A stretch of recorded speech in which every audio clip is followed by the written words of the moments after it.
Pemilik PD Cakrawala ingin mengetahui jumlah aset, utang dan modal perusahaannya pada bulan Desember 2021.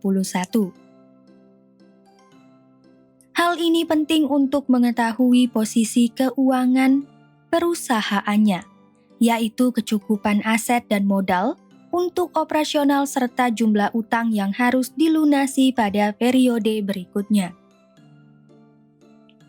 Oleh karena itu, pemilik harus melihat laporan posisi keuangan atau neraca perusahaan.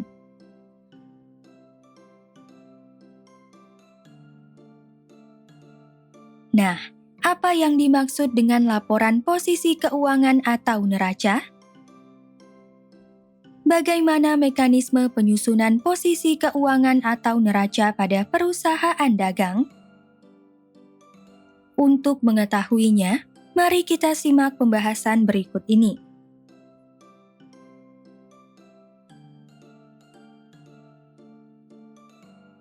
Pada pembelajaran sebelumnya, kita telah membahas laporan laba rugi dan laporan perubahan modal.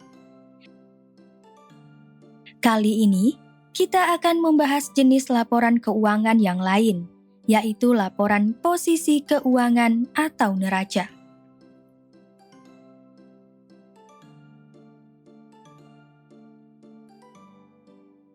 Pengertian laporan posisi keuangan atau neraca. Laporan posisi keuangan atau neraca adalah ringkasan kondisi keuangan perusahaan yang terdiri atas jumlah aset atau harta, utang dan modal.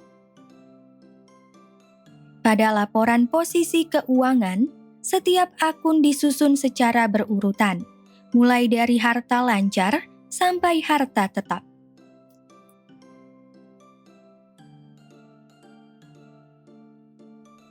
Harta lancar adalah kekayaan perusahaan yang mudah untuk diubah menjadi bentuk kas atau uang tunai. Contoh harta lancar ialah kas, piutang dagang, dan persediaan barang dagang.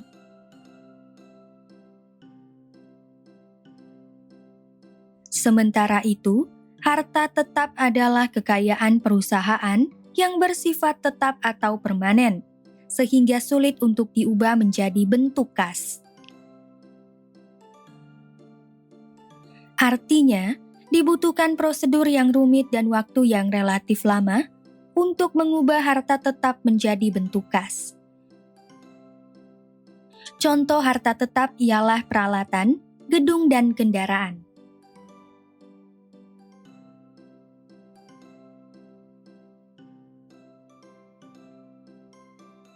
Tujuan penyusunan laporan posisi keuangan atau neraca.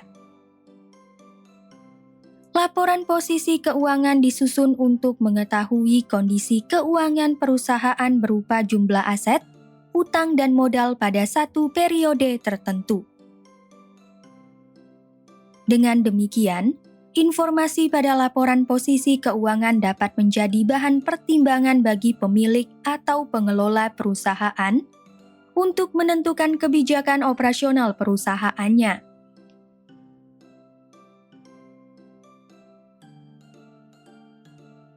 Contohnya, laporan posisi keuangan sebuah perusahaan pada tahun 2021 menunjukkan saldo kas yang relatif lebih tinggi dibandingkan jumlah utang. Berdasarkan informasi tersebut, pengelola perusahaan memutuskan untuk menambah perlengkapan dan peralatan pada periode berikutnya, guna menunjang penjualan pada tahun 2022.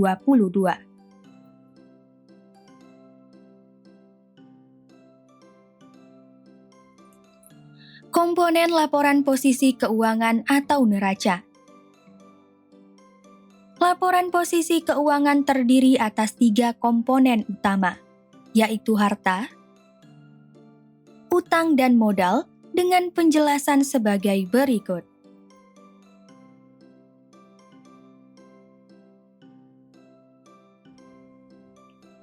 Pertama, harta atau aset. Harta atau aset adalah seluruh kekayaan perusahaan yang digunakan untuk kegiatan operasional.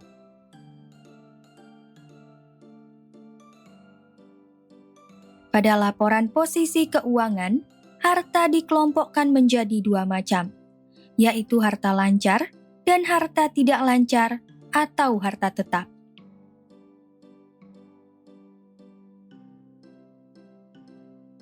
Harta lancar. Harta lancar adalah kekayaan perusahaan yang mudah diubah menjadi bentuk kas atau uang tunai. Suatu aset dapat digolongkan menjadi harta lancar apabila berbentuk uang tunai atau kas, atau mudah diperjualbelikan maupun digunakan dalam waktu kurang dari 12 bulan.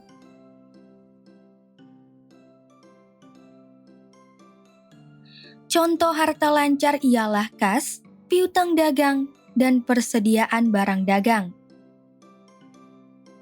Kas adalah harta lancar karena berbentuk uang tunai. Piutang dagang akan menjadi uang tunai apabila pihak yang berutang telah melunasi utangnya. Sementara itu, persediaan barang dagang dapat diubah menjadi uang tunai dengan dijual kembali.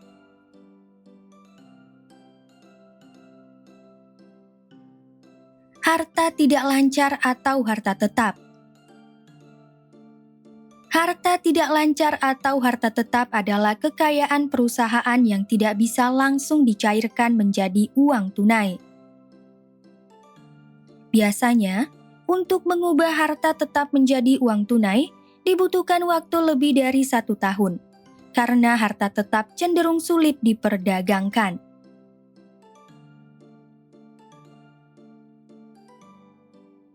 Contoh harta tetap adalah peralatan, gedung, dan kendaraan. Harta tetap ini sulit diperdagangkan karena harganya yang cukup tinggi. Dengan demikian, harta ini tidak bisa diperjualbelikan dalam waktu cepat.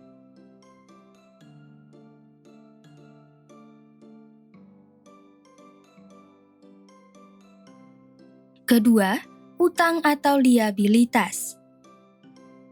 Utang adalah kewajiban yang harus dibayar kepada pihak lain karena adanya transaksi pembelian secara kredit atau pinjaman dana yang harus dilunasi.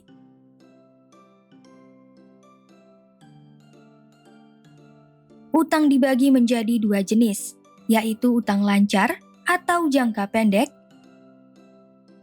dan utang jangka panjang.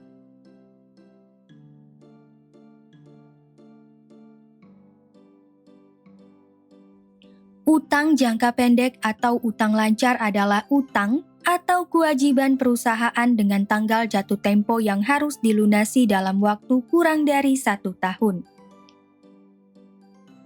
Contoh utang lancar ialah utang dagang dan beban yang belum dibayar.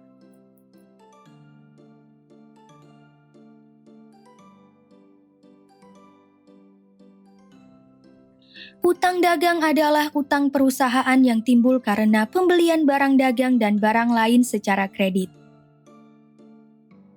Contohnya, perusahaan penjual perlengkapan sekolah berutang kepada produsen buku dan produsen pensil. Contoh lainnya ialah pembelian perlengkapan dan peralatan toko secara kredit, seperti lemari, meja, dan mesin kasir.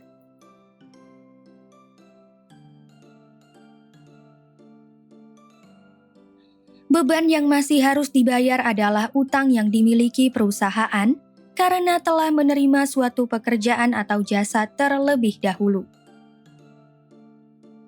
Contohnya adalah perusahaan yang telah menggunakan tenaga karyawan, tetapi belum membayar gaji karyawan tersebut. Artinya, perusahaan tersebut memiliki utang gaji.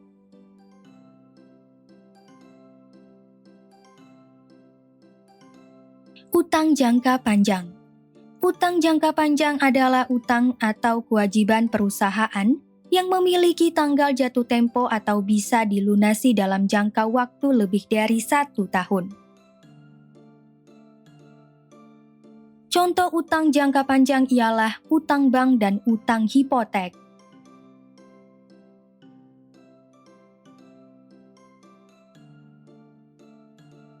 Utang bank adalah pinjaman modal dari bank yang digunakan perusahaan sebagai tambahan modal usaha. Contohnya adalah utang bank untuk membangun pabrik dan kantor atau membeli mesin produksi. Utang bank dikategorikan sebagai utang jangka panjang karena berjangka waktu di atas 1 tahun sampai dengan 25 tahun.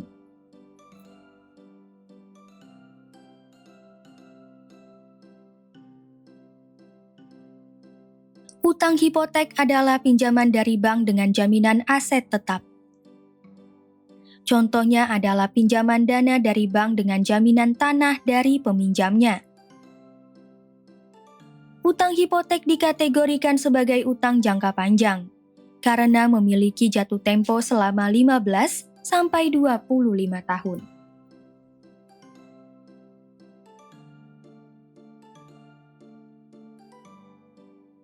Ketiga, modal atau ekuitas.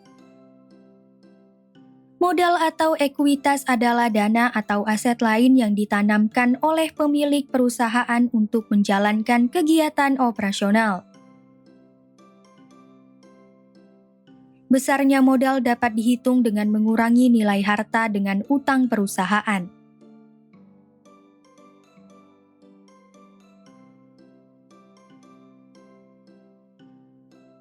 Pada saat awal pendirian perusahaan, besar modal yang dimiliki perusahaan adalah nilai uang dan aset dari pemilik atau pendiri perusahaan yang disetorkan untuk kegiatan operasional perusahaan. Contohnya, seorang pemilik perusahaan dagang menyetorkan uang sebesar 50 juta rupiah sebagai modal awal usaha. Dengan demikian, modal perusahaan tersebut adalah 50 juta rupiah.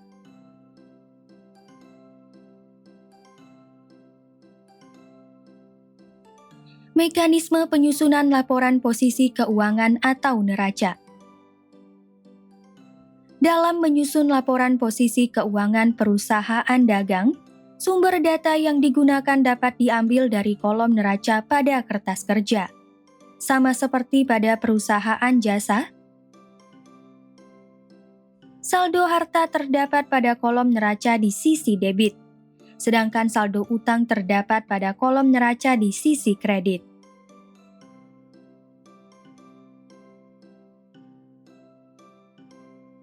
Sementara itu, saldo modal yang digunakan adalah modal akhir yang tercantum pada laporan perubahan modal.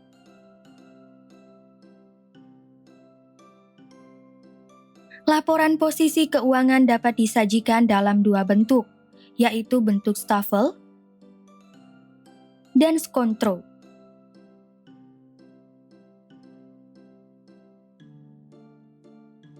Neraca bentuk Staffel. Neraca bentuk Staffel adalah bentuk neraca yang menyusun harta, utang dan modal dalam satu urutan atau baris yang sama. Harta dicatat di bagian atas, sedangkan utang dan modal dicatat di bagian bawah.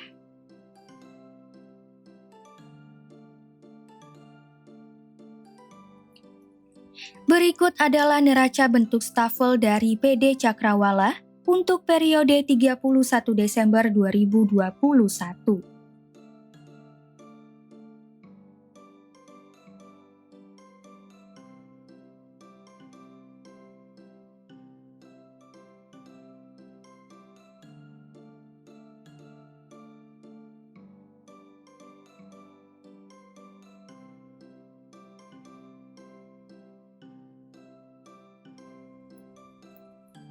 Berdasarkan laporan posisi keuangan PD Cakrawala pada periode Desember 2021, dapat diketahui bahwa jumlah harta sama dengan jumlah utang ditambah modal, yaitu Rp327.486.000.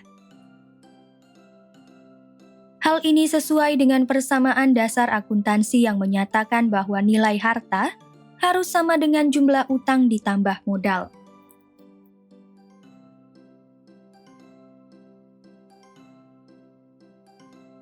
Dengan demikian, apabila pada laporan posisi keuangan, jumlah aset tidak sama dengan jumlah utang ditambah modal, artinya terdapat kesalahan pada pembuatan laporan.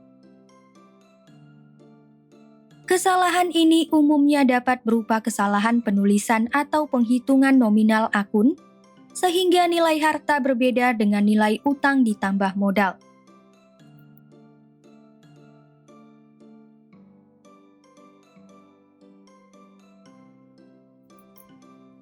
Jika kesalahan ini tidak dikoreksi, laporan posisi keuangan tidak akan mencerminkan keadaan yang sebenarnya. Akibatnya, pengguna informasi akuntansi bisa jadi mengambil keputusan yang tidak tepat.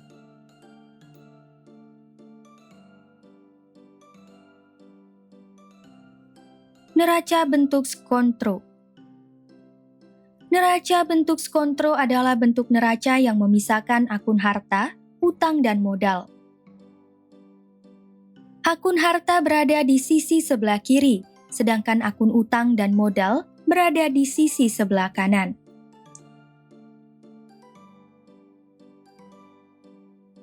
Berikut adalah contoh neraca bentuk skontro dari PD Cakrawala untuk periode 31 Desember 2021.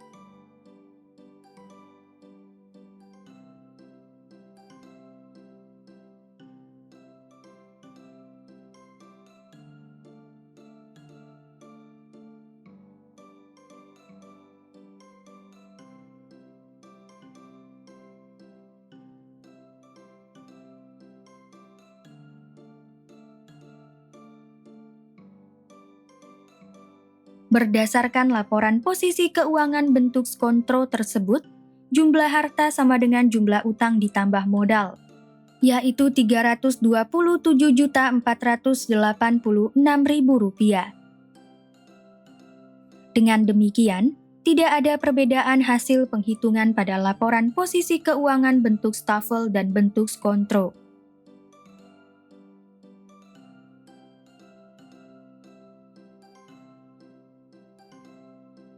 Kesimpulan, laporan posisi keuangan atau neraca adalah ringkasan mengenai kondisi keuangan perusahaan yang terdiri atas jumlah aset atau harta utang dan modal.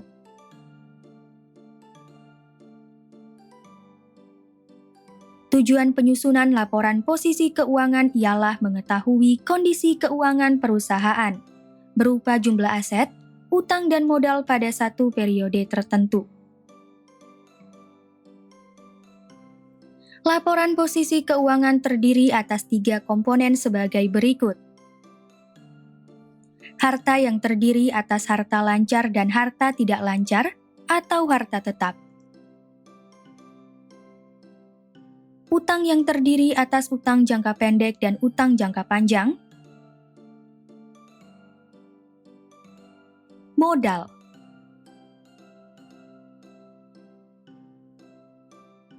Laporan posisi keuangan dapat disajikan dalam 2 bentuk sebagai berikut. Neraca bentuk stafel adalah bentuk neraca yang menyusun harta, utang dan modal dalam satu urutan atau baris yang sama. Neraca bentuk skontro adalah bentuk neraca yang memisahkan akun harta, utang dan modal. Akun harta berada di sisi sebelah kiri, sedangkan akun utang dan modal berada di sisi sebelah kanan.